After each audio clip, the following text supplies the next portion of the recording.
Ating text, no? John chapter 15. John chapter 15.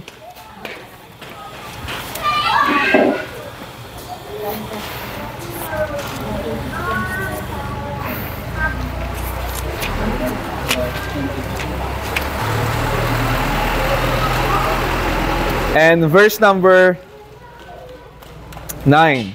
John 15, verse 9. Okay, let us read everybody, no? Sabay-sabay natin basahin yung verse na yan. Hanggang verse number 10. Verse 9 and 10. John 15, verse 9 and 10. Ready? Go. As the Father hath loved me, so I have loved you.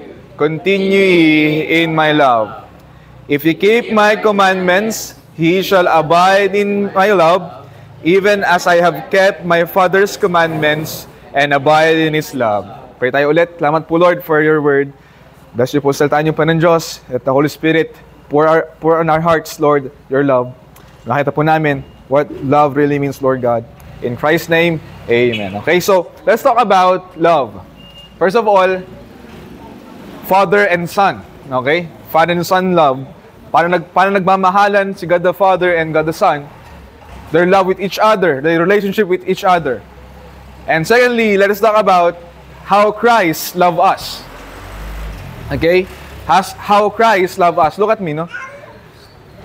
And thirdly, and how we will love others also. How we will also love others. Okay? So, doon sa verse natin, as the Father had loved me, the relationship of God the Father and God the Son with each other. And sunod, so I have loved you. How Christ loved us. And how we will continue or abide in His love by loving others. Mamaya, pag-usapan natin sa isa, no? So, pag-usapan muna natin yung Father and Son relationship nila. Okay? As the Father had loved me, so I have loved you. No? So, as the Father had loved Christ, His Son. So, God the Father, God the Son, and God the Holy Spirit is one God in three distinct persons. God the Father is not the God the Son. God the Son is not the God the Holy Spirit. And God the Holy Spirit is not God the Father. Pero these three are one. Okay? So, Father and Jesus Christ, His Son, ganun minahal ng Panginoon Kristo ng Diyos Ama ang silang dalawa, no? Meron silang eternal and everlasting love with each other. Kaya nga doon sa Garden of Gethsemane, nung siya ay nag-pray, now my soul is troubled. Hindi siya naguguluhan kung siya ba ay dadiretso o hindi. Hindi siya nagdalawang isip because masakit yun eh. Hindi ganun ang naisip ni Jesus during that time. Ang nasa isip niya, his soul is troubled because pag pumunta siya sa cross at siya pinili niya na maging sacrifice for the humans, sa ating mga kasalanan, he will become sin and God the Father hates sin. Ayaw niya ng kasalanan. So therefore, when He becomes sin for us, and when He becomes curse for us, merong separation na mangyari sa kanilang God the Father. And ayaw niya mangyari yon. Ang pinakamamahal ng Panginoon Kristo ang kanyang Ama. Na up until nasa lupa siya, maintain pa rin niya yung kanyang relationship with God the Father. Nasabi niya, my meat is to do the will of Him that sent me. Palagi na lang ang sinasabi ng Panginoon, ang ginagawa ko rito ay yung kalooban ng aking Ama lang. Wala siyang bang ginawa full obedience with His God the Father. Buong pagsunod sa kanyang Ama. Yun ang kanyang ginawa sa lupang ito. Walang ibang mas mahalaga pa kay Jesus kundi masunod niyang kanyang Ama. Parang during that time sa Gethsemane, meron siyang dalawang kailangan gawin or choice na kailangan gampanan. Pag pinasok niya ang Calvary, siya ay magiging kasalanan at papako siya sa cross for the sacrifice of our sin, for our redemption. Pero siya ay magiging kasalanan at maiiwalay siya sa God the Father. No? Ayaw niya nun. But sabi niya, nevertheless, not as I will, ang gugustuhin ko lang, Ama, ayoko magkahiwalay tayo. But nevertheless, hindi yung gusto ko masusunod. But thy will be done. Ang puso ng God the Father is for us to be saved. For God so loved us, for God so loved the world, that all men should be saved. Ang gusto ng Diyos Ama, masave tayong lahat. Lahat ng tao sa mundong ito na nagkasala ay maligtas. Ikaw po, sir, kuya, ang gusto ng Panginoon sa atin na maligtas tayo. sa tiyak na kapahamakan, sa impending nating judgment sa impyerno. Yun ang gusto ng Diyos Ama sa atin. Choice ni Jesus kung anong pipili niya. Actually, pag pinili ni Jesus na huwag na lang mamatay sa krus, walang kasalanan dun eh. It's all right. Justice lang yun ng Panginoon. Pag nagkasala ka, kailangan mo mapunta sa impyerno, parusahan ka sa nagawa mong kasalanan. All goods lang yun, wala siyang nagawang mali doon. Kung hayaan na lang ng Panginoon Kristo na tayo mamatay sa impyerno, is okay. Karapat dapat tayong mamatay sa impyerno. Pero hindi. As the Father's will, na maligtas tayo, yun ang pinili ng Panginoon. Nevertheless, hindi yung gusto ko, kundi ko anong gusto ng aking Ama. Okay? And sometimes, in our life, no, as a Christian, dumarating sa punto na sinusunod natin ang gusto natin eh. Rather, yung ang will ng God the Father natin. Why? Because there is no established relationship with you, with God.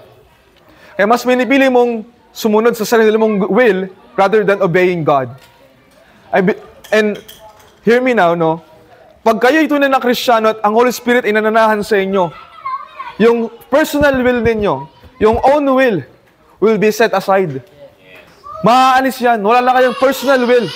Kaya unang-una nawawala sa isang Kristiyanong tunay na naliligtas. Listen, young people. Ay yung kanilang self-denial. If anyone will come, first deny yourself. Yun ang unang-unang mawawala sa atin. So, yung personal will. Kaya ang hirap sa isang so-called Christian na nagdilingkod pero merong personal agenda. Ang hirap niyan pasamahin sa gawain. Ang hirap pasamahin niyan sa pagdilingkod, paghayo. Dahil merong personal agenda. But when your will is take away, alis na, except a corn of field fall into the ground and die, it abideth alone. But if die, it will bring forth much fruit. There's a self-denial. Just like as Christ denied Himself, nevertheless, not as I will, but thine be done.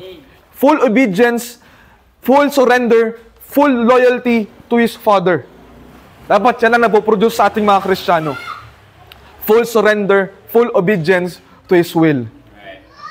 Meron kang gusto, meron kang pangarap, meron kang nais abutin sa buhay mo, but nevertheless, not as I will, but thine be done. Then dapat yan ang sinasabi mo ngayon. If you are saying that you are a Christian, true believer in Christ. Diba? Yun lang yun, plainly na sinasabi ng Bible. Ganun na lang, at sinabi ng Panginoon, I will never let my Son, the Holy One, my Son, to see corruption. As God the Father said, na hindi na hinaan si Jesus nung pinili niya, I will follow you, Lord. I will die on the cross for them. Papalitan ko ang kanilang pwesto. Ako ang magiging kasalanan para sa kanila. Ako ang magiging sumpa para sa kanila. Papalitan ko. Ako ang papasok, ako ang magpapapako sa krus for them to be saved. Mamatay siya. And the promise of God the Father, I will glorify you, my Son. Thou art my beloved Son, in whom I am well pleased. He will never let His Holy One to see corruption. When Jesus Christ died on the cross, He was buried for 3 days. Siya ay nailibing sa tatlong araw. And after 3 days, He resurrected from the dead. God raised Jesus Christ from the dead once again. And God glorified His Son one more time. Para yung relationship nilang na-separate ng kasalanan will once again be restored. And that kind of gospel ang pinipreach din sa inyo. When you are in Christ, you are dead. You will be crucified with Christ. Nevertheless, you are live. Ika'y mamamatay kalakip ni Kristo. And sa namin pag-aaral ng mga people namin, Romans chapter 7, na sabi ng Romans chapter 7 verse 1 na, hindi na kailangan buksan, na as long as a man liveth, he's living, na yung duty ng law ay under responsibility siya ng law. Habang nabubuhay isang tao, siya ay under the law. Law of sin and death. Siya ay under the law of Moses, yun ang context, no? Habang buhay ang isang tao, siya ay under the responsibility na sumunod sa batas. Siya ay under ng curse ng law. Ang sample ni Paul doon, ang isang mag-asawa, as long as yung husband ay nabubuhay, yung asawa niya ay bounded by his husband, by the law of her husband. Susunod siya sa kanyang asawang lalaki habang nabubuhay ang asawang lalaki. Pero pag namatay na si husband, yung asawang babae pwede nang mag-asawa ng iba kasi siya'y nakalaya na sa law ng kanyang husband. That picture the life of an unbeliever tayo ay wala pa kay Kristo, buhay pa tayo, we're under the law of sin and death. Tayo ay buhay pa. We are under the curse of the law. So, kailangan mong mamatay. When you are in Christ, you will be dead in Christ. Pag namatay ka na, ano sabi ng Romans 7? You are freed. Wala ka na sa responsibility and power of the law. Pag namatay ka na kay Kristo, malaya ka na sa kamatayan, sa kasalanan, sa law ng sin and death. And God will raise you once again into a new life, a new creature. And sabi ng verse 4, you should be married to another. When Christ raised you up once again, ikay buhay na, wala ka na doon sa dati mong asawang kasalanan. Ngayon, single ka na. Born again, new life. Ngayon, pwede ka nang, di ba, mag-welcome ng isang husband pa. Sino yon? Si Jesus na. We will become the bride of Christ. Now, we are living now, hindi na sa law ng sin and death, but in the law of Christ. Pag si Kristo na ang asawa mo, ang husband mo, pag ikaw ay bride ni Kristo, asawa ka na ni Kristo, you are bounded by the law of Christ because He is your husband and you are the bride. Susunod ka na sa Kanya. Not because napilitan ka, but because you are His bride. Yun. Yun ang relationship na yun na sana mag-gets natin. Pag-usapan natin next time pa yan. Father and son relationship. Ganun na lang minahal ng God the Father si God the Son. No? Na hindi niya hinayaang mamatay lang si Kristo sa impyan, hindi niya hinayaang makita niya ang corruption. He raises up once again Christ from the dead. At na-restore ang kanilang relationship once again. Okay? Glorified na si Jesus eh. Kaya nung siya ay nabuhay ulit, siya ay umakyat sa langit, di ba? Yung huling mga talata sa Matthew chapter 28 and Acts chapter 1, yung huling mga senaryo doon. And Christ ascended up to heaven and seated on the right hand of the throne of God. Na-restore yung relationship nila once again. And tayo ay iniwanan. Okay, ito na. So, number 2. So, how Christ love us? Christ and man naman, tayo naman. Di ba? Tayo naman. Okay, so Ephesians chapter 2 and verse 8 and 9 said that, for by grace are you saved and through faith, and that not of yourself. Tingnan natin doon. Sige, sabay-sabay natin tingnan. Ephesians chapter 2.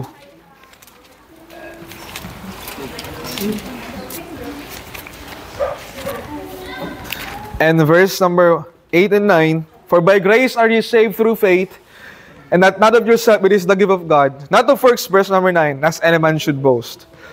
Talon tayo sa verse number 14.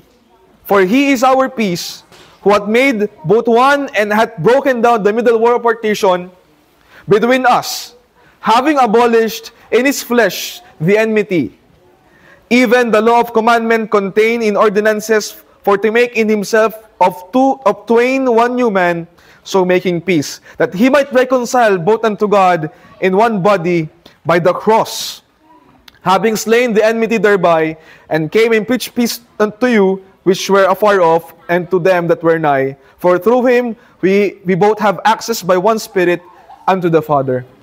Simplihan na lang natin.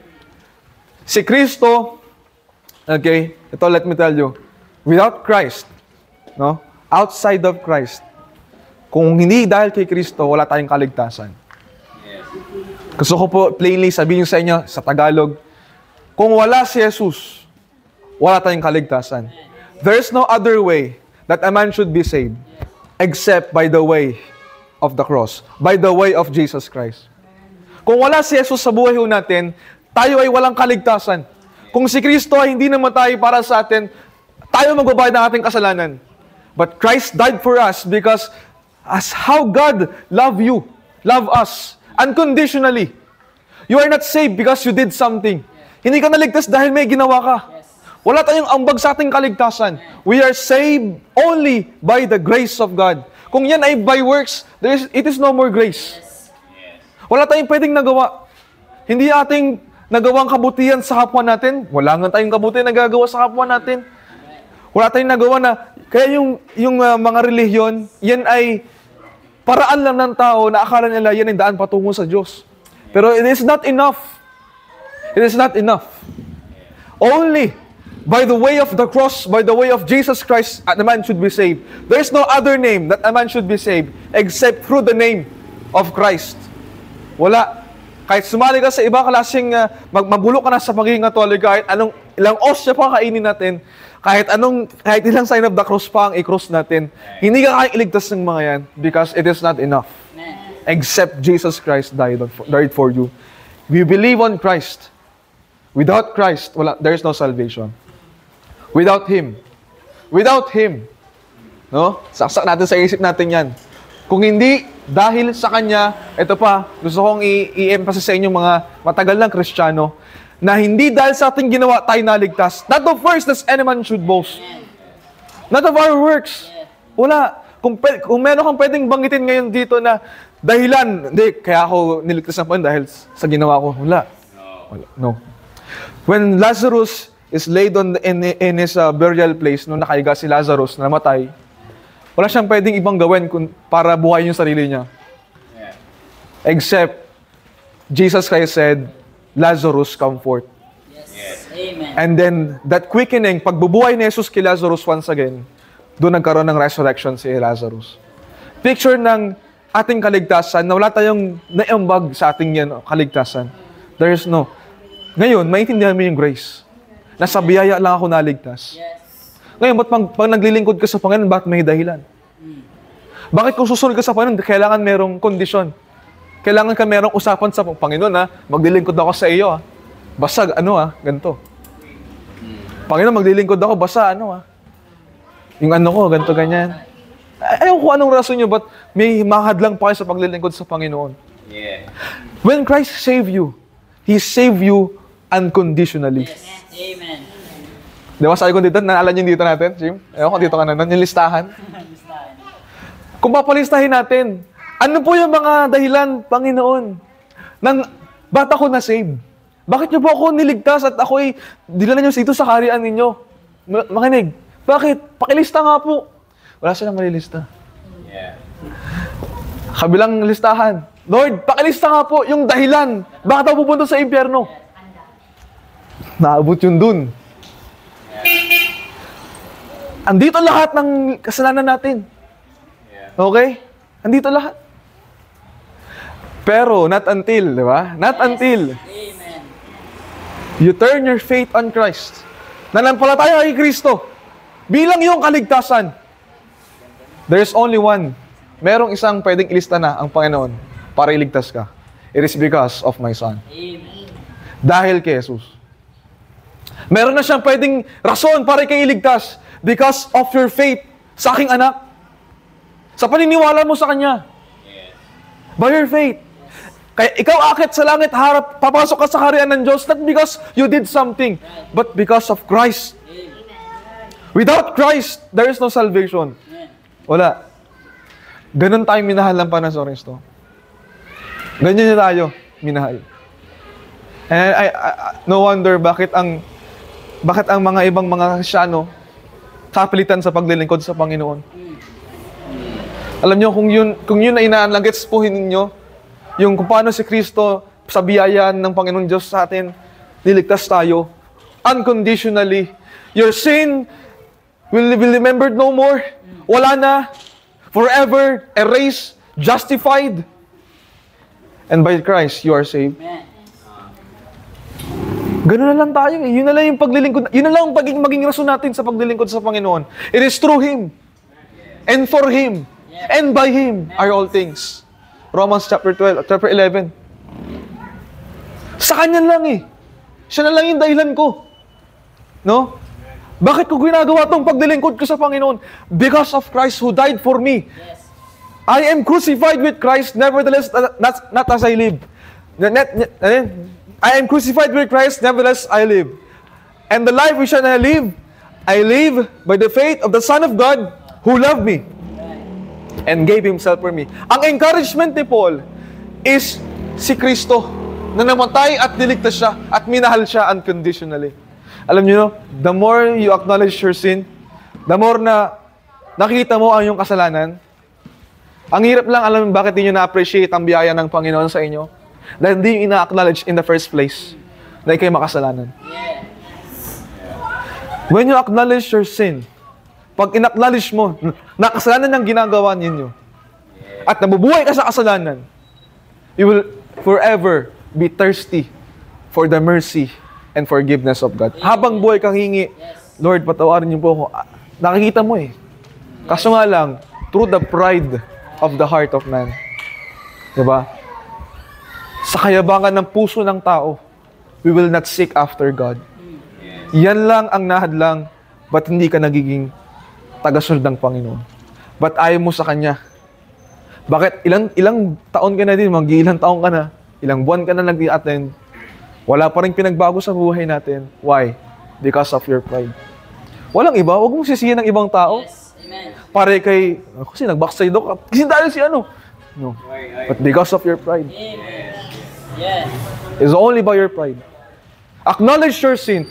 I-acknowledge mo na ikay makasalanan. And you will see, ma-appreciate mo ang grace. Talaga nga sa biyaya ako naligtas. Amen. Ay, makasalanan ako eh. And that acknowledgement is everyday na ina-acknowledge mo. Alam nyo, isang araw lang na hindi mo ina-acknowledge, isang araw lang na hindi mo ina-acknowledge na kay makasalanan na one day, magiging self-righteous. Yes. Na ikay, haharap ka sa tao, kaya ako dito sa ministry to because I did something. Right. No. It's because of Christ. Yes. Don't ever remember that. Don't ever forget that. No? Do not forget that without Christ, wala ka sa kinatatayuan mo ngayon. Amen. Wala ka sa blessing na natatanggap mo ngayon. I will forever stand here and preach Christ only. Na siya, dahil lang sa Kanya. Ako tumatayo dito, nabibigyan ng pribilehiyo. It is because of Christ. And you are in the ministry, it is all because of Christ. Kahit wala ka na nga sa ministry, kunyari yung namatay na lang, siguro yung nakapako si Kristo sa cross, di ba, doon yun sa kabila, yung magnanakaw, di ba? At the last breath, sabi niya, Lord, remember me. Akit nun sa langit, sabi niya, ba't ka andito? It is because of Christ. Wala siyang pwedeng magawa, kasi hindi naman siya baptize eh. Wala siyang nagawang ministry. Wala siyang nagawang kahit anong paglilingkod sa Panginoon. That very moment, He died. Namatay siya. Pagkakita siya sa langit and he will enjoy the riches ng langit and maka-fellowship niya yung mga Kristiyano with di ba? Sama niya. Kung wala si Kristo, wala ako rito. Wala siyang pwede. Alam niyo ba, nung nasa lupa ako, dami kong paglilingkod. Dami kong ano. Wala siyang pwedeng may masabi, kundi dahil kay Kristo. It is Christ who died for us and rose again. Ngayon, hindi nyo na-appreciate, no? Why? Because you are outside of Christ. Ano bang napigil sa'yo para maging Kristiyano? Young people. Ni-invite ka rito for something purpose, no? Kuya, ate, look at me, Look at me. Kayo po yung naupo dyan at inimbitahan kayo ng kaibigan nyo para malaman nyo itong isang bagay na ito. Kung wala ka kay Kristo, walang ibang kaligtasan sa mundong ito. Outside of Him, kung pipiliin mo tong mundo na ito, it is full of sorrow, kalungkutan, kapigatian. You will find happiness, but no one will ever satisfy your happiness. Because true happiness is found in Jesus Christ. Yun lang, dun lang. Walang iba. Ganun tayo minahal ng Panginoon, hindi ka deserving. And I am also undeserving. Pastor Dos, Jo Marie, everyone, kaming lahat na nandito, we are all undeserving. We deserve hell, punishment and hell. But because of Christ. Yeah? Because of Christ. Minahal tayo. Unconditional ng Panginoon. Okay. Third point. How we love others. Diba? How we will continue in the love. Diba? Sabi, as the Father had loved me, so I have loved you. Continue ye in my love. He that hath my commandments and keepeth them. No? He it is that loveth me. Siya ang tunay na nagmamahal sa akin ay yung kinikip yung aking commandments. Let me explain that to you in a very simple thing na maintindihan ninyo. When we are in Christ, we are freed from the commandment in the Old Testament. Ano ba ang commandment in the Old Testament? An eye for an eye, a tooth for a tooth. Yes. Okay? Pag nag-asala ka, patay. Parusa, agad. But when we are in Christ, we now are in the new covenant. Nasa bago na tayong law. Sa Old Testament, the law is written in the stones, tables. No? Di ba yung kay Moses? Doon inukit at sinulat ang law na kailangan sundin ng lahat ng mga Israelita. But in Christ, in the New Testament, the law is not written in the stone, but written in our hearts. Ano yung law na yun? Ano yung commandment na yun? He that hath my commandments and keepeth them. He that continue and abideth in my words. Words ng Panginoon. Matthew chapter 5, 6 and 7. Sermon ng Panginoon Diyos on the Mount. Yung batay sa yan to you. Silipin natin ng mabilis, no? Last point na ito. Let me summarize, wrap this discussion up, no? Matthew chapter 5.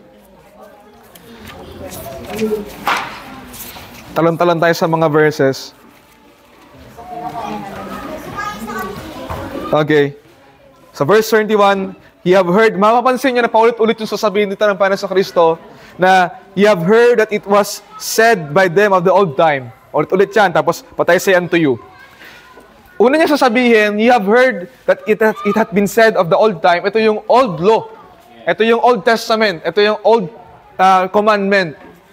Pero yung but I say unto you, that is the new covenant, the new commandment. Ito verse 21, ye have heard that it hath been said by them of the old time, thou shalt not kill, and whosoever shall kill shall be in danger of that judgment. Pag umatay ka, you will be judged already. Tagang parusahan agad.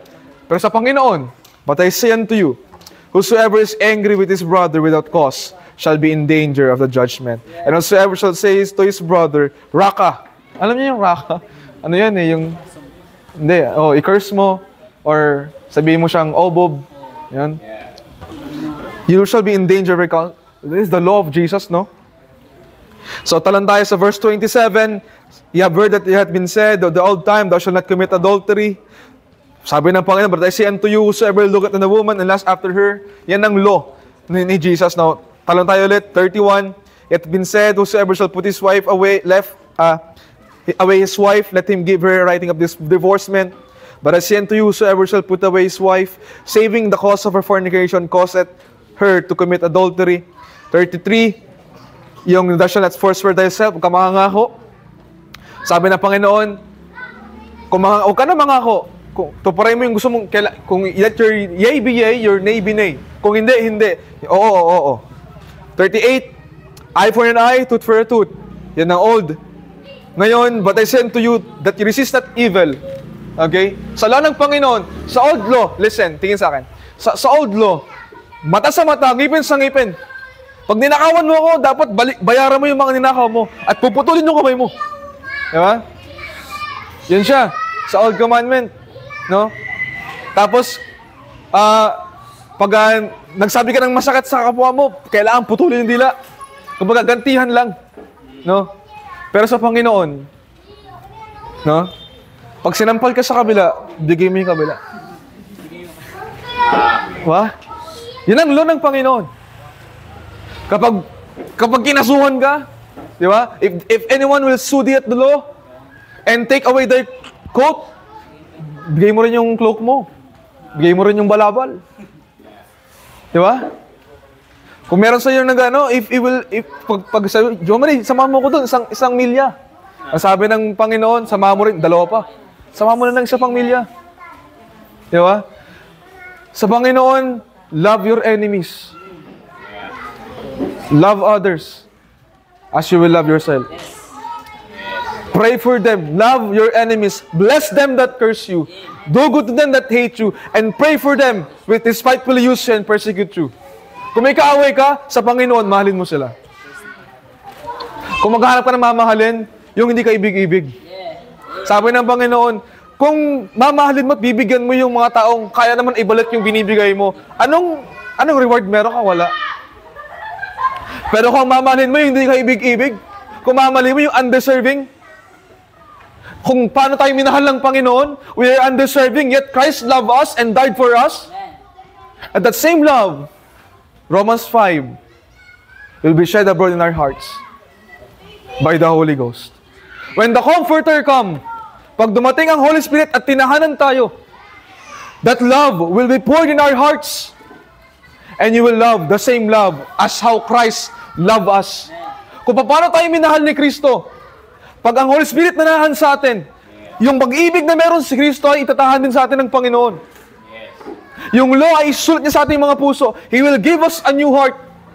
Puso na marunong magmahal. Pag-ibig na meron si Kristo, pag-ibig na meron ng Diyos Ama, na unconditional, compassion.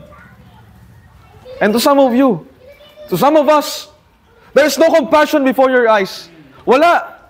There is no care at all for the lost soul. If you are in the Father, if you are in Christ, kung paano merong compassion ang God the Father with the souls of men, at ikaw wala kang compassion for the souls of men, hindi mo pwedeng sabihin you are in Christ.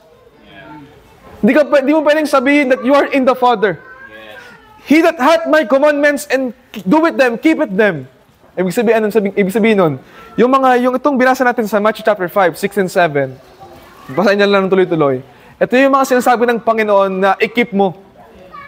Sino man ang sinasabuhay, yung but I say unto you, love your enemies, hate is that love with me.